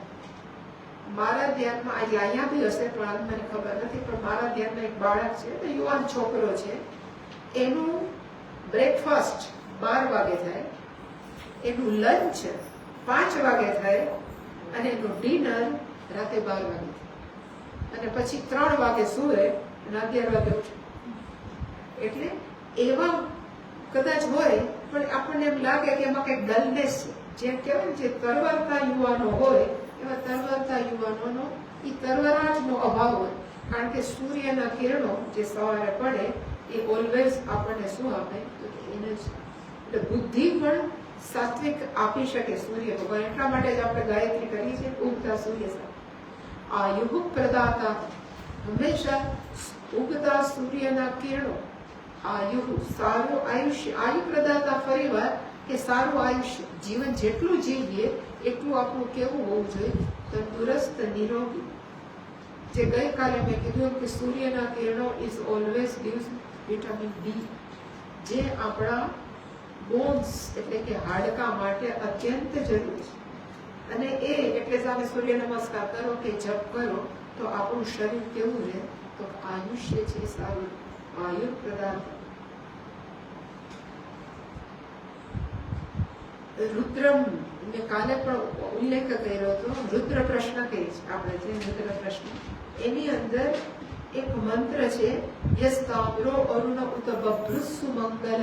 એ છે એમાં રુદ્ર અભિતો દીક્ષા દિશ્યશિકા. એના આટલામાં જ રસ છે મને કે સૂર્ય ઉગે ત્યારે એમાં 3 વ્યુઝ કલર્સ હોય. એમાં છે તામ્રઃ, અરુણઃ, બભ્રુઃ. સૌથી પહેલો આમાંથી ઘણા બધા આઈ થિંક સિક્કિમ ગયા છે. સિક્કિમની અંદર ટાઈગર હિલ એક જગ્યા છે અને tiger hill we should go around 3:30 3:30 જાય અને ત્યાં જોવાનું શું હોય છે? સૂર્યોદય, સનરાઈઝ. પણ એ સૂર્ય ઉગે જસ્ટ કહેવાય અમેઝિંગ. આવો મેં ક્યારેય બીજે ઘણી જગ્યાએ આવું મેં સનરાઈઝ પોઈન્ટ ને સનસેટ પોઈન્ટ હોય છે, પણ ટાઈગર હિલ જેવો મેં ક્યાંય ન જોયો. સૂર્યનું એક કિરણ 3:30 પોણા 4 નીકળે, સામેના બધા જે સ્નો પીક હિલ હોય, બધા બરફવાળા આચ્છાદિત, એમાં સૌથી પહેલો આછો એને કહેવાય તામ્રવર્ણ. એટલે કે તાંબા જેવા પેલા પીક થાય, સૂર્યના શિખરો થાય, પછી થોડાક બહાર નીકળે સૂર્ય ભગવાન. એટલે એનો કેવો કલર થાય? તો કે એનો કલર થાય બભરું. બભરુંનો અર્થ થાય ગોલ્ડન. ગોલ્ડન થાય.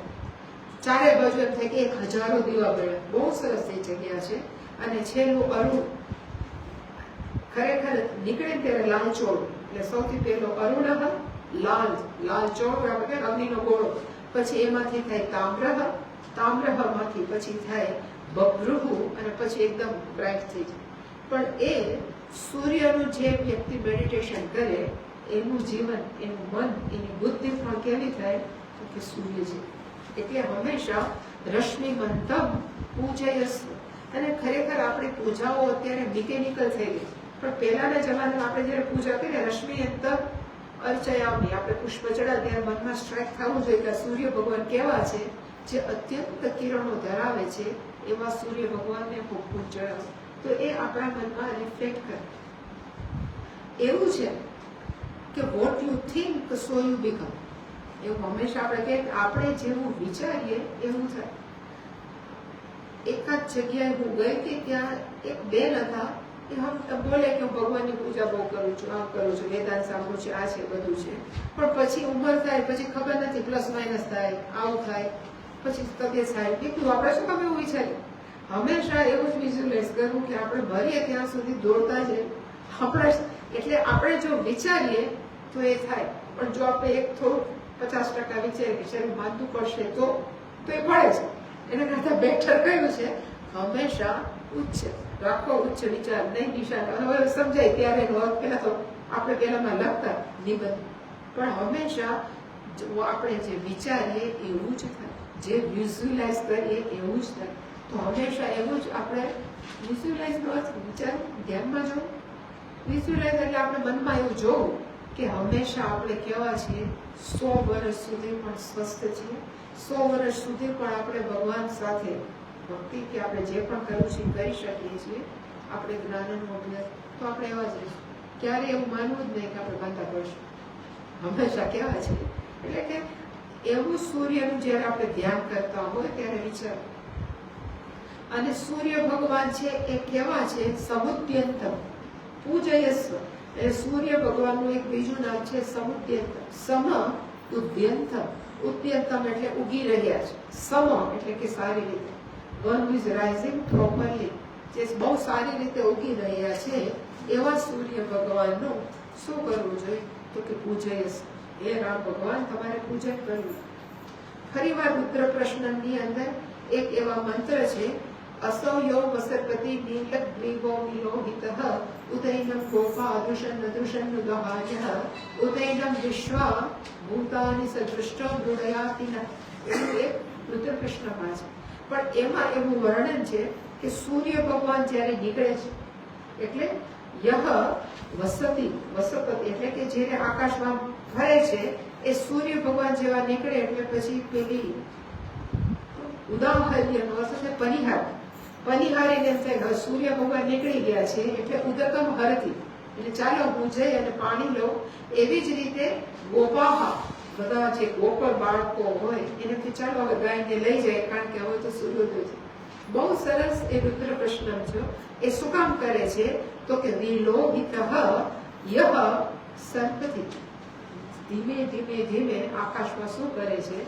તો કે મૂવ કરે. સર્પતિનો અર્થ છે સર્પને, it is moving in the sky.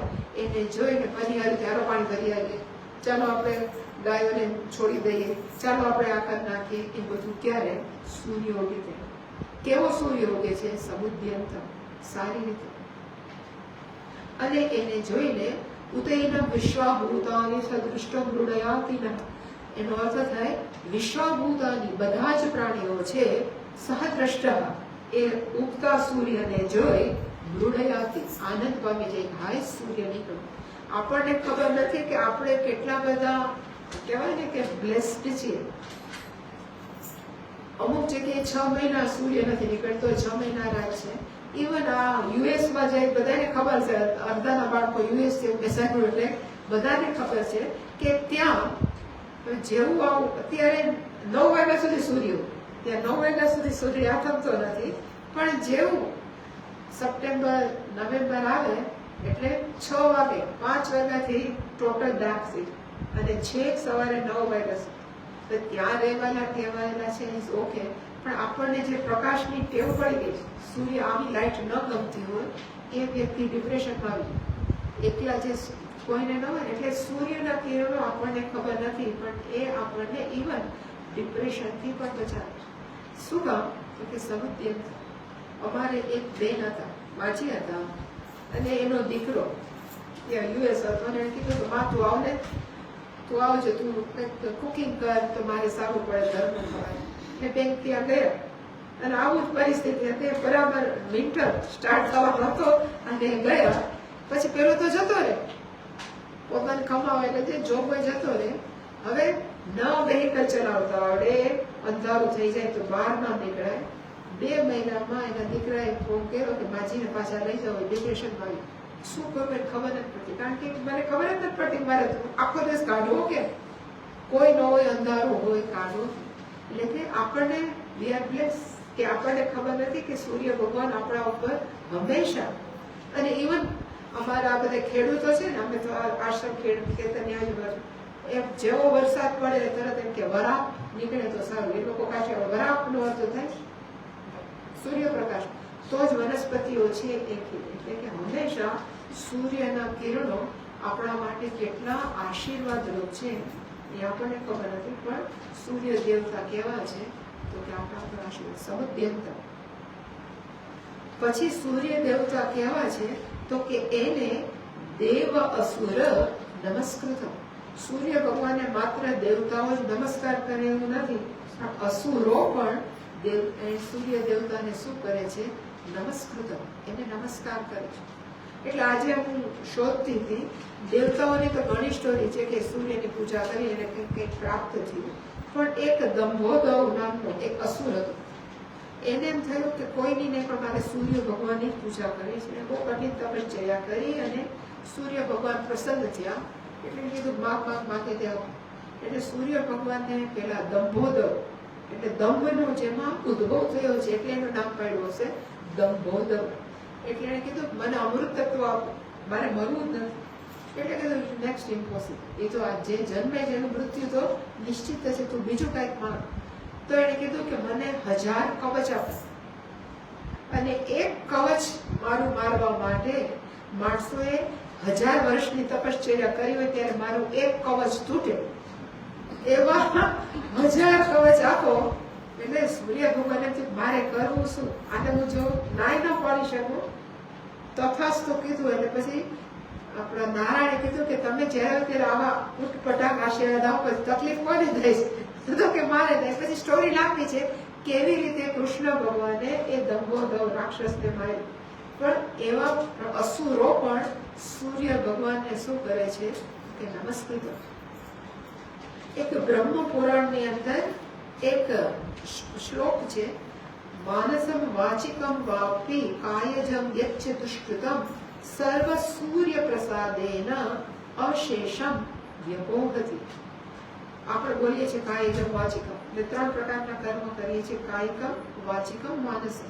એ 3 થી યચ્છ દુષ્કૃતમ, જાણતા અજાણતા કોઈ પણ જો ખોટું આપણે થયું હોય તો સૂર્ય પ્રસાદે, આપણે જો સૂર્યની ઉપાસના કરીએ તો એના પ્રસાદથી અશેષમ, અશેષમ નો તો થાય વિધાઉટ એની બાકી. શેષ આપણે નાના હતા ત્યારે બાકી ભાગાકારમાં શેષ બધ 3 ભાગ્યા 2 કરીએ તો એક શેષ, શેષ નો તો થાય સમથિંગ ઇઝ લેફ્ટ આઉટ. એવી રીતે પણ સૂર્ય ભગવાનની જો તમે પૂજા કે ઉપાસના કરો તો 3 લેવલથી જે પણ ખોટું કર્મ કર્યું હોય ભગવાન શું કરશે? અશેષમ વ્યપોહતિ, દૂર કરી નાખશે. એટલા સૂર્ય ભગવાન શું છે તો કે પાવરફુલ છે. પછી સૂર્ય ભગવાન કેવા છે તો કે વિવસ્વંતમ પૂજયસ્વ. સૂર્ય ભગવાન એક નામ છે વિવસ્વાન, મનવે પ્રહો મનુરીક્ષવા કવે પ્રયો, એને વિવસ્વાન નામ છે જાણ. પણ વિવસ્વાનનો અર્થ શું થાય તો કે વિવસ્વતે આચ્છાદયન્તે ગ્રહતારા નક્ષત્રાઃ ઇતિ વિવસ્વત. એક વિવસ કરીને ક્રિયાપદ છે, એનો અર્થ થાય ટુ કવર અપ, ઢાંકી દેવું. એટલે કે સૂર્ય ભગવાન કેવા છે તો કે ગ્રહ તારા નક્ષત્રો એને બધાને શું કરે છે? આચ્છાદયંતે, ઢાંકી દે છે. વિવસ્વંતે આચ્છાદયંતે, આચ્છાદયંતે વિવસ્વંતે બોધ આર સિનોનિમ્સ, એકબીજાના પર્યાયવાચી છે. અત્યારે બાયરોડનો પ્રકાશ છે કે નહીં, પણ સૂર્ય દિવસમાં પણ ક્યાં નથી, તારાઓ તો છે જ. સૂર્ય અત્યારે દિવસમાં બધું જ છે, પણ સૂર્ય આથમે પછી જ આપણને તારાઓ નક્ષત્રો દેખાય. કારણ કે ત્યાં સુધી સૂર્ય ભગવાન કેવા છે? વિવસ્વંતે, બધાને એને શું કરી દીધા? ઢાંકી દીધા છે. એટલે એનું નામ છે વિવસ્વા. વિવસ્વા. પછી સૂર્ય ભગવાનનું એક નામ કેવું છે તો લખ્યું કે ભાસ્કરમ. ભાસમ કરોતિ ઇતિ ભાસ્કરમ, જે પ્રકાશ આપે છે. આમાં ભાસ્કરમ લખ્યું છે. એક શબ્દ છે ભાસ્વરમ, એક શબ્દ છે. સૂર્ય ભગવાનનું એક બીજું નામ છે ભાસ્વર. ભાસ્વર એટલે મેં કીધું કે એક સંસ્કૃતની અંદર પ્રત્યય છે વર. વરચ પણ ઉચ્ચાર નીકળી જાય, વર પ્રત્યય. જ્યાં પણ વર પ્રત્યય ક્રિયાપદને લાગે તો ક્રિયાપદનો જે મિનિંગ હોય ને એ કાયમ માટે સંતત ભાવે વરચ, એવું એક સૂત્ર છે પાણીનું. કાયમ માટે એ જે હોય. હવે સપોઝ આપણે બોલીએ છીએ સ્થાવર. સ્થાનો અર્થ શું થાય? તિષ્ઠતિ, ઊભું રહેવું. એની સાથે વર પ્રત્યે લાગ્યો સ્થાવર, જે કાયમ ઊભું રહે, કોઈ ક્યારે દોડાદોડી ના કરે, એને કહેવાય સ્થાવર. વૃક્ષો સ્થાવર, પર્વતો સ્થાવર. એટલે કે જેની સાથે વર પ્રત્યે લાગે એ બધા કેવા કહેવાય? એ રીતે ભાસ્વર. ભાસ નો અર્થ થાય ટુ શાઇન, ટુ બ્રાઇટ. વર પ્રત્યે લાગ્યો, જે ક્યારેક થાકી નથી જતો, જે ક્યારેય એમ નથી કહેતો કે લેટ મી ગીવ સમ હોલિડેઝ, મને હોલિડેઝ આપો, જે ક્યારે નથી કહેતો. ભાસ્વર, જે હંમેશા પ્રકાશે છે, એને કહેવાય ભાસ્વર. એવી જ રીતે એક નામ છે ઈશ્વર. એમાં ઉપરથી જ પડ્યું છે ઈશ નો અર્થ થાય શાસન કરવું. કેવી રીતે શાસન કરે? તો નિયમ ના, જે આપણે ઓર્ડર થી બધું. પણ વર એની સાથે જે હંમેશા કાયમ માટે આખા જગતનું નિયંત્રણ કરે છે. નિયંત્રણનો અર્થ એવું નથી કે કોકને દબાવે છે, પણ બધા લોસ, જે રીતે આપણે કે પ્રકાશ સંશ્લેષણ, જેવી રીતે કેટલા બધા બાયોલોજીક ઓર્ડર છે, કેટલા ફિઝિકલ, ફિઝિયો મેગ્નેટિક, ઇલેક્ટ્રોમેગ્નેટિક, જેટલા બધા ઓર્ડર્સ છે, એનાથી ભગવાન શું કરે છે કે ચલા. આમ તો બહુ ઉતાવળ ન હોય તો વાંધો નથી. એક પૂજ્ય સ્વામીજી એવું કહેતા કે બધાને ઈશ્વરને કોમ્પ્રિહેન્ડ કરો, કે ઈશ્વર છે પણ આપણને કેમ ખબર પડે ભગવાન છે? આપણે હાઉ કેન વી કોમ્પ્રિહેન્ડ? એટલે ઈશ્વરનું વાસ્તવિક સ્વરૂપ કેવું? તો આપણે કહીએ કે ઈશ્વર છે એ ચૈતન્ય સ્વરૂપ છે, ચિત્ત સ્વરૂપ. આપણે કહીએ હંમેશા કોન્શિયસ પ્રિન્સિપલ છે, ચિત્ત સ્વરૂપ છે. તો જ્યાં જ્યાં પણ ચૈતન્ય તત્વ હોય ત્યાં આપણે કહીએ કે ત્યાં લાઇવલીનેસ છે, ત્યાં ઈશ્વર છે. એટલે તરત આપણે કહીએ કે અહીંયા તો બધે કેવું છે? તો કે અહીંયા તો બધું વચ્ચે તો જળ જ ક્યાંય છે. એટલે પછી સ્વામીજી એમ કહેતા, તો ઘણો લાંબો ટોપિક છે પણ છતાં બહુ સરસ છે. એટલે કે આપણી સૂર્યની આસપાસ 9 ગ્રહો ફરે છે, પોતાની ઓર્બિટની અંદર સતત પરિભ્રમણ કરે છે. ક્યારે કોઈનો એક્સિડન્ટ થાય છે? નથી થતો. હવે તો પ્લેનના એક્સિડન્ટ થવા માંડ્યા, પણ ગ્રહો નક્ષત્રમાં એસ્ટ્રોનોટ પડે એ વાત જુદી છે. પણ ક્યારેક કોઈ એમ કે હવે પૃથ્વી અને ગુરુ નજીક આવી ગયા છે, ગમે ત્યારે અથવા નો, ક્યારેય નથી થતું. શું કામ નથી થતું? એટલે બધા ફિઝિસિસ્ટ એવું કે ઇલેક્ટ્રોમેગ્નેટિક વેવ્સ છે, એ વેવ્સ છે એ પોતાની ધરી ઉપર ફેરવવા માટે બધા જ પ્લેનેટ્સને શું કરે છે તો મજબૂર થાય છે, એટલે પોતાની ધરી ઉપર ઓર્બિટ ઉપર ફરે છે. તો એ નિયમ કોણે બનાવ્યો? નિયમ છે તો ત્યાં નોલેજ છે. નોલેજનું ગુજરાતીમાં જ્ઞાન છે, તો ત્યાં કોણ છે? તો કે ઈશ્વર છે. એટલે કે ઈશ્વર છે એ ઇલેક્ટ્રોમેગ્નેટિક ઓર્ડર્સની રીતે કેવા છે તો કે વ્યાપેલા. આપણે પૃથ્વી કેવી છે? ગોળ છે. આપણે પૃથ્વીની અંદર રહે છે કે બહાર રહે છે? કોકની મેં પૂછ્યું કે અંદર રહે છે. હવે જો અંદર રહેવાય તો આપણે તો તરત પહેલા ને તો હજી બોઈંગ વિમાન પડ્યું 2 મિનિટ થઈ બળતા, આપણે તો 1 સેકન્ડમાં પડી જાય, કારણ કે અંદર તો લાવક જ છે. એટલે આપણે અંદર નથી રહેતા, પૃથ્વીની બાહ્ય સપાટીએ રહે છે. તો બાહ્ય સપાટ રહીએ છીએ, અહીંયા આપણે રાખીએ તો બધી વસ્તુ પડી જાય, પણ પૃથ્વીની અંદર સમુદ્ર પણ બહાર છે, આપણે બધા બહાર છે, તો આપણે કાં પડતા નથી? શું કામ અવકાશની અંદર પડતા નથી? એટલે ન્યૂટને કીધું, પણ ન્યૂટન નહોતું કીધું એ પહેલા પણ ગ્રેવિટેશનલ ફોર્સ તો હતો જ. એ ફોર્સ આપણા તો બાપુ જીવો કોઈ તો બનાવ્યો નથી, અને જો ન બનાવ્યો હોય તો એ લો છે, એ ઓર્ડર છે, તો ત્યાં જ્ઞાન છે, અને જ્ઞાન છે હંમેશા ક્યાં ટકે? તો કે ચૈતન્ય તત્વ, એટલે કે એ ઈશ્વર છે in the form of the gravitational law. આપણી ચારે બાજુ કેવો છે? તો કે વીંટળાય. એટલે માણસો જયારે કે હું તો બહુ એકલો કે એકલી છું, વી આર નેવર અલોન. ક્યારે આપણે એકલા કે એકલી નથી. ઈશ્વર આપણને આવી રીતે વીંટળાયેલો છે. અહીંયા બધે કેવું છે? આપણે હજી પણ ક્યારે આપણે સિરિયસલી આપણે we have no time to think over it. પણ સપોઝ આપણે વિઝ્યુલાઇઝ કરીએ કે કોકના ઘરે ડિલિવરી આવવાની હોય, મનુષ્યના ઘરે ડિલિવરી આવવાની હોય ને પિતા બાપ એટલો વિચારતો હોય કે ગયા વર્ષે તો એટલે લાસ્ટ ટાઈમ જયારે ડિલિવરી આવી ત્યારે બકરી જન્મી હતી, હવે જોઈએ આ વખતે શું જન્મી, એવું આપણે વિચારીએ? નથી વિચારતા. શું કામ નથી વિચારતા? કારણ કે મનુષ્યનો દીકરો મનુષ્ય જોડે, માદરનો દીકરો બંદર જ હોય, ગાયનું બાળક ગાય જ હોય, તો ત્યાં બાયોલોજીકલ ઓર્ડર છે. અને જો ઓર્ડર છે તો ત્યાં નિયમ છે, તો ત્યાં ઈશ્વર છે.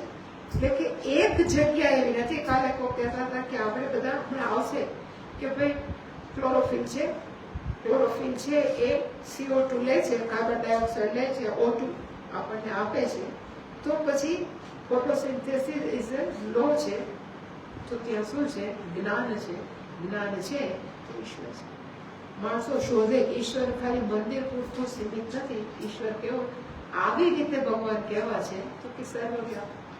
પછી એનાથી આ દાખલામાં તો વી કેન ગો એન્ડલેસ છે, પણ છતાં પણ આપણે ક્યારે કોઈને પૂછે કે ભાઈ મારી આંખ તો જોવાનું કામ કરે છે, પણ તમારી આંખ સાંભળે છે કે ચાખે છે? નહીં. નાનામાં નાની ચીંટીથી લઈ અને મોટામાં મોટા પ્રાણીઓ સુધી આંખનું કામ કર્યું તો કે જોવાનું છે. કાનનું કેવું? તો કે સાંભળવાનું.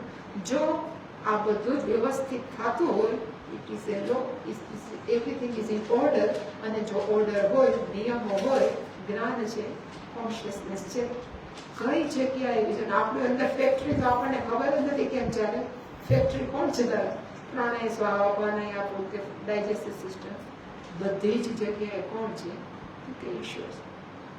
એટલે કે વરજ ભગવાન શું છે? તો કે આવી રીતે શાસન કર્મફળ દાતા તરીકે પણ એવી રીતે ઈશ્વર આપણે ઉપર શું કરે છે? તો કે ભાસ્વરઃ નો અર્થ થાય સતત પ્રકાશિત, ઈશ્વર નો અર્થ થાય સતત આવી રીતે શું કરે છે? તો કે જગત ચલાવે છે. પછી એ ભગવાન કેવા છે? તો કે ભુવનેશ્વર. ભુવન ઈશ્વર એટલે કે ત્રણે ત્રણ ભુવનના ઈશ્વર, પણ એનાથી વધારે એને કહેવાય કે ભુવનઃ ઈશ્વરનો અર્થ થાય નિયંતા. અને ભુવનનો અર્થ આપણે ભૂવું ભુવ સુવહ પણ લઈ શકીએ, પણ આપણને અત્યારે રસ કેમાં છે? તો કે ભૂવું. ક્યાં રહીએ છીએ? તો કે પૃથ્વી ઉપર ભૂવું. એટલે કે સૂર્ય ભગવાન છે એ આખી આખી પૃથ્વીનું શું કરે છે? તો કે નિયંત્રણ કરે છે. તો કેવી રીતે નિયંત્રણ કરે છે? તો કે સપોઝ સૂર્યપ્રકાશ છે તો ઉનાળાની અંદર એ શું કરે?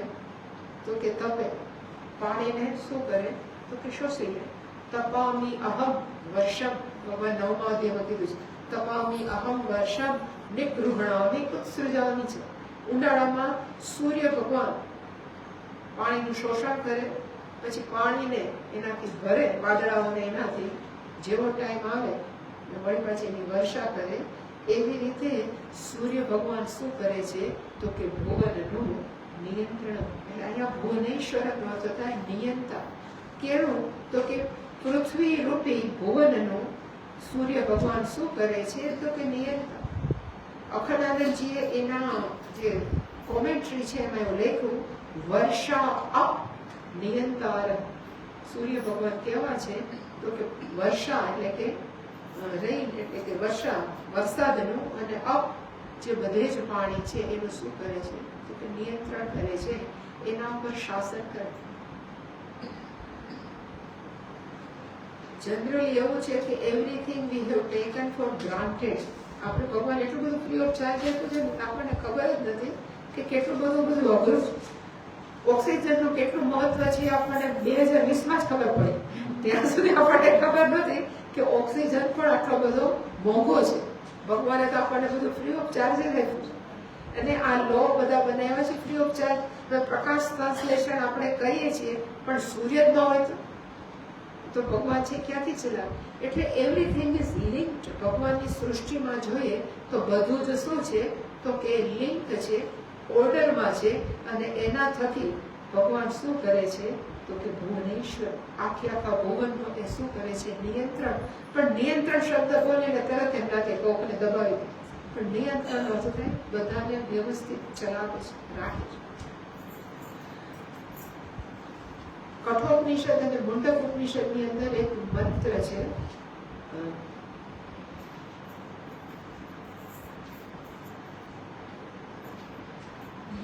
યમરાજા પોતાનું કહે છે, કોઈને એક શબ્દ આગળનો યાદ આવે તો, બિભેતી, જેની બીકથી સૂર્ય ભગવાન પોતાનું કામ કરે, જેની બીકથી ચંદ્ર તારા છે, કરે છે. પણ કોકને બીકથી, પણ બીકથી નહીં, જસ્ટ નિયર પ્રેઝન્સ. ત્યાં બીકનો અર્થ છે પ્રેઝન્સ. અત્યારે મને યાદ નથી. બંનેની અંદર કોમન છે. કઠોપનિષદ અને મુંડક યથો બિભેતી તો કે છે. પણ એવા ભગવાનનું તમારે શું કરવું જોઈએ તો કે પૂજન કરવું. પૂજયસ્વ. આ બધા પાછળ લાગે. એક એક શબ્દ જે મેં સમજાવ્યા એટલે અવશ્ય ભગવાન કહે છે રામ ભગવાનને કે હે રામ, તમે આવા આદિત્યનો કે સૂર્ય ભગવાનનો શું કરો? પૂજયસ્વ. તમે એની પૂજા કરો. પૂજયસ્વ ઇઝ એ ઓર્ડર. એને આજ્ઞાર્થ કહેવાય. You should do it. એ એક આજ્ઞા છે, તમારે કરવું જ જોઈએ. એ 6થો શ્લોક. 7મો શ્લોક છે કે એ સૂર્ય ભગવાન કેવા છે એટલે લખ્યું કે સર્વ દેવાત્મક હિ એષઃ. એમાં હિ અને એષઃ તેજસ્વી રશ્મિ ભાવનઃ. યેષઃ નથી પણ હિ પ્લસ એષઃ એટલે HY એટલે હ્ય થઈ ગયું છે. સંધિને લીધે યણ સંધિ છે. દેવ અસુર ગણાન લોકાન ગબસ્તિભિ પાતિ. તો સૂર્ય ભગવાન કેવા છે? એમાં સૌથી પહેલો શબ્દ છે સર્વદેવાત્મક. એક શબ્દ છે આત્મા. બહુ બ્યુટીફુલ છે. પણ માણસો આત્માનો અર્થ એક જ કરે. આત્મા કોણ? તો કે માયનો બેઠો છે, એવું બધા અહીંયાથી આવે. પણ ખરેખર જોવા જાય તો આત્માના ઘણા બધા મિનિંગ છે. એમાં ચોથા અધ્યાયમાં આત્મેય આત્મના બંધુ આત્મેય વિપુરાત્મના, એમાં આત્માનો અર્થ ટોટલી જુદો છે. એટલે કે આત્માનો એક અર્થ થાય ઇદમ શરીરમ અપી આત્મા. સૂક્ષ્મ શરીરને પણ આત્મા કહેવાય. આત્મન કરીને એક રિફ્લેક્ટિવ પ્રોનાઉન છે, એટલે કે સર્વનામ છે આત્મા. આ આપણે કહીએ ને, કહ્યું છે બૃહદારણ્યકનું, આત્મનેવ સર્વપ્રિયમ ભવતિ. એ આત્મના એ સર્વનામ છે. એ આત્મ શબ્દ છે. એવી જ રીતે એક આત્માનો અર્થ થાય જે આપણે કહેવાય ને સર્વવ્યાપક. અને શબ્દ પાછળ, કોઈ પણ શબ્દ પાછળ જ્યારે આત્મા લાગે ત્યારે એનો અર્થ થાય the core of this thing. આનું મૂળ, આનું કહેવાય ને એનું એસેન્સ, એને કહેવાય આત્મા. એટલે અહીંયા જે શબ્દ છે સર્વદેવ આત્મક. આ સૂર્ય ભગવાન છે એ કેવા છે? બધા દેવતાના આત્મા. તો અહીંયા ખાલી મહત્વનું સમજવાનું શું છે તો કે આત્મા શબ્દ બધા જ અહીંયા બધા જ ભણેલા છે, એટલે કે બહુ અઘરું નથી. પણ જ્યારે આપણે કહીએ કે ઘડાનો આત્મા કયો? માટી. હા, ઘડાનો આત્મા કયો તો કે માટી. એવી જ રીતે આભૂષણોનો આત્મા કયો તો કે સુવર્ણ. પછી દારૂ એટલે કે વુડ, લાકડાનું ફર્નિચર છે તો એનો આત્મા કયો તો કે લાકડું. એનો અર્થ, આત્માનો અર્થ અહીંયા સચ્ચિદાનંદ નથી. આત્માનો અહીંયા અર્થ થાય જેના વગર આ વસ્તુ રહે જ ન શકે, એને કહેવાય આત્મા.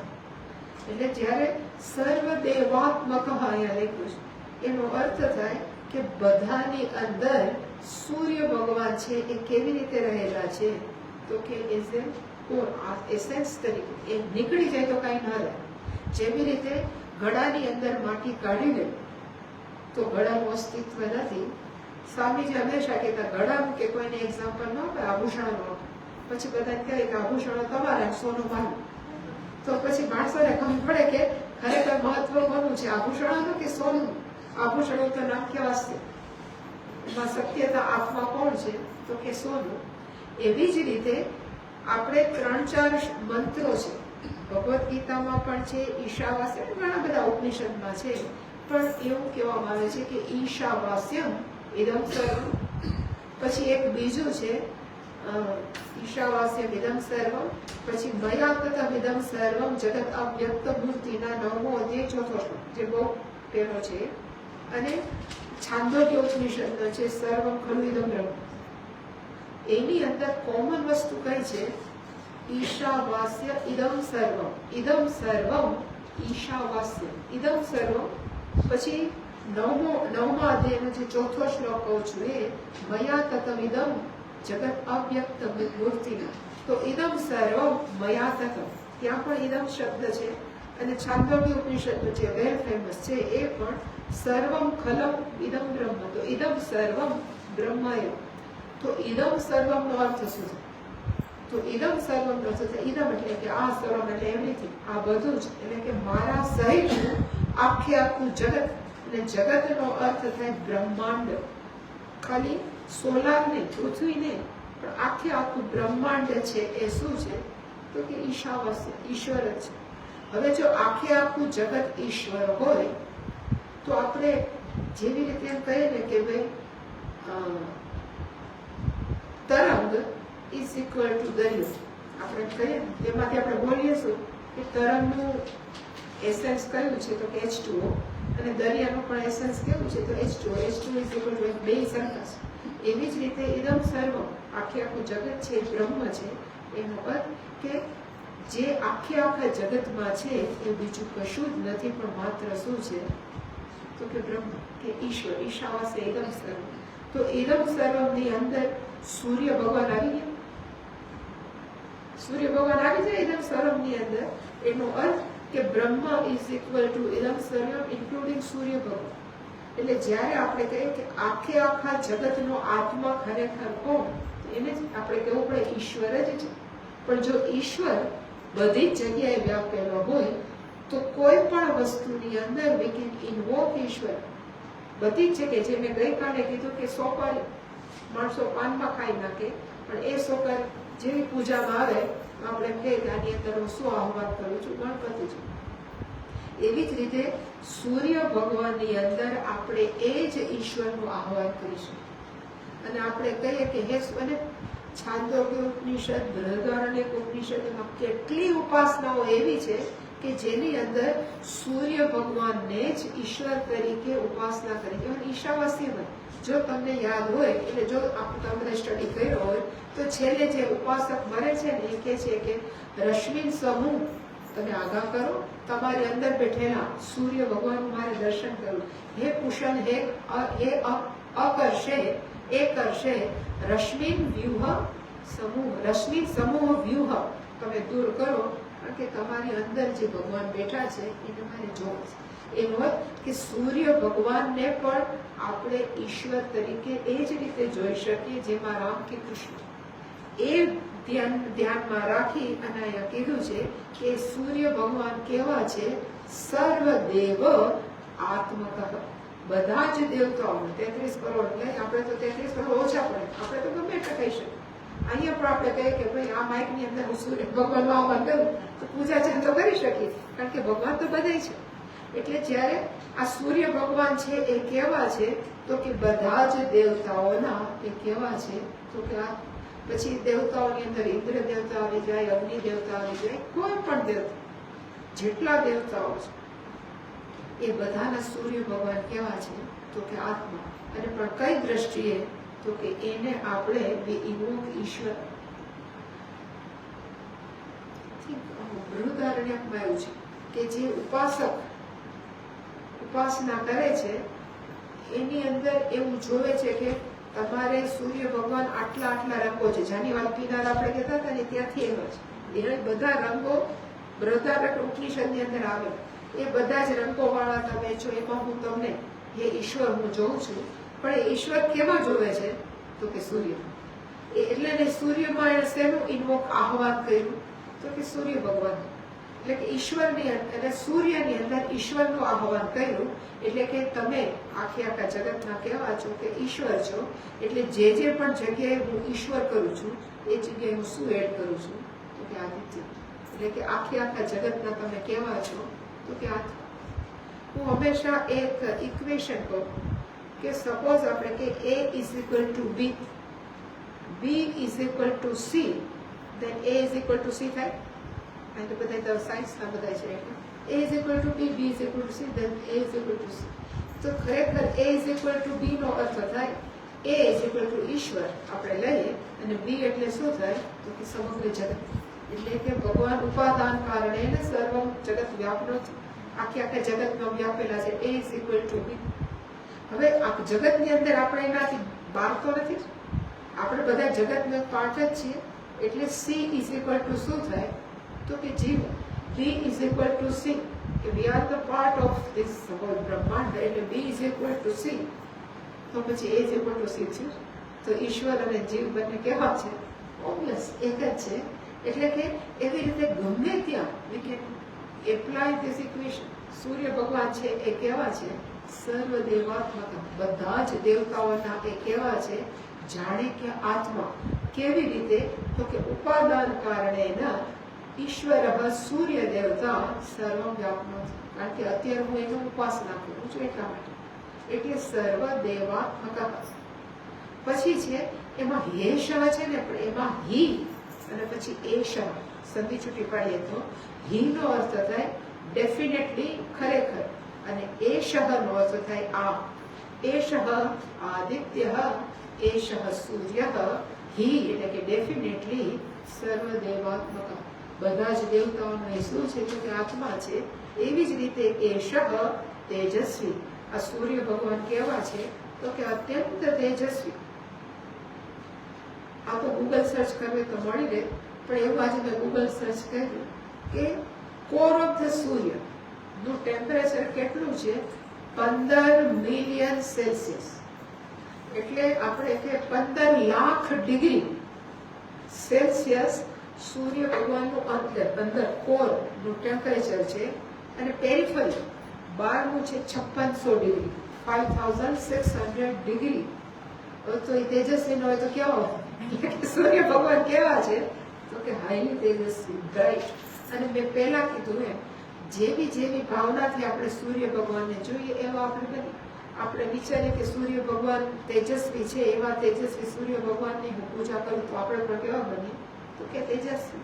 એટલે જ એવું કહેવામાં આવે છે કે બાળકોને હંમેશા આદિત્ય હૃદયનો પાઠ કરાવે તો બાળકો પણ કેવા બને? તો કે તેજસ્વી.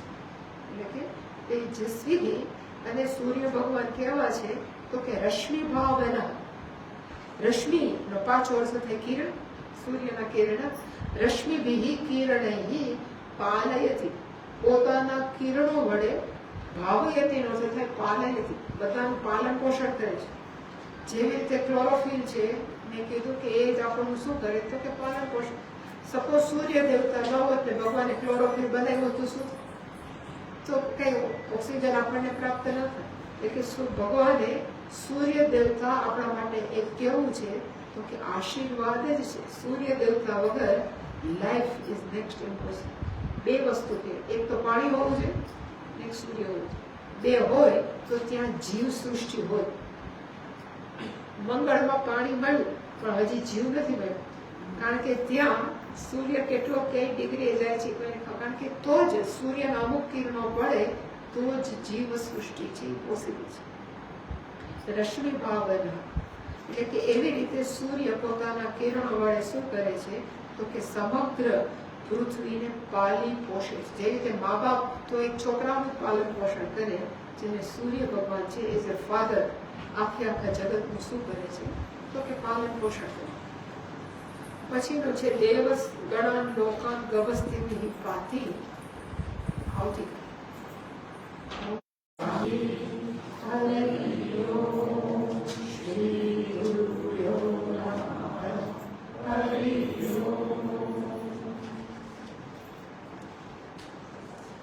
Recording